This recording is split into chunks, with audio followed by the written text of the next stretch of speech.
A woman who took Uber to the federal court after she and her guide dog were refused rides more than 30 times says she's frustrated it took her case to compel the company to commit to an external review of its operations. She and her legal team say the problem is endemic and are demanding Uber be held accountable.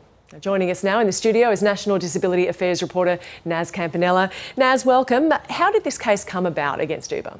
Look, Paula Hobley, a Victorian woman who is blind, took Uber to the federal court and argued that the company had broken discrimination law by drivers refusing to pick her guide dog up on more than 30 occasions. Now, Uber and Ms. Hobley have settled the case without an admission of liability, and within that settlement, Uber has agreed to an external review of its operations. Now, that review and the details of it, any recommendations made and the implementation of those recommendations won't actually be released until 2028. So some would be questioning, well, that's a fairly long time between now and then for Uber to sort of be held accountable.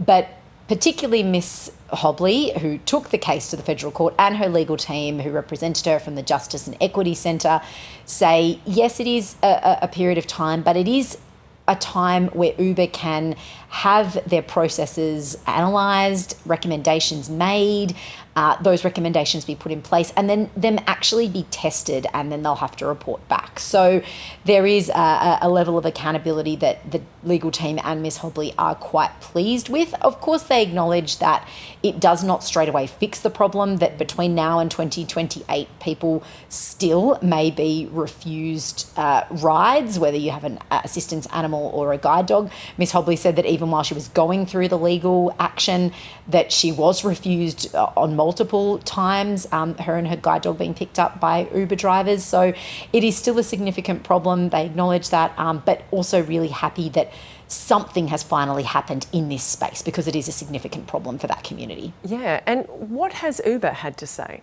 Look, Uber has said, of course, that the details of the settlement are confidential. It has acknowledged that.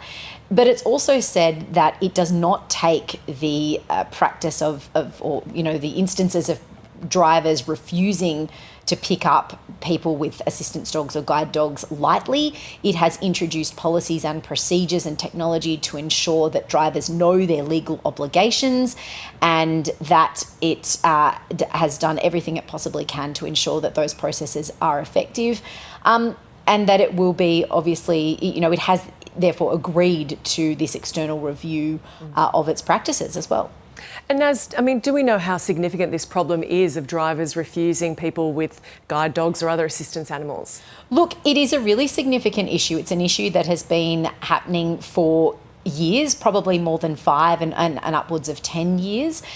People report being denied both Uber trips and also in taxis as well, where they are refused entry because they're with a guide dog or an assistance dogs. Here at the ABC, my team and I have definitely reported on this year in, year out, multiple times, and multiple instances of sort of legal action being taken. So it definitely is a significant issue. The community definitely will be marking, I guess, this particular review as a step forward, but wanting to ensure now that action is taken to really stamp out what they describe as an endemic problem.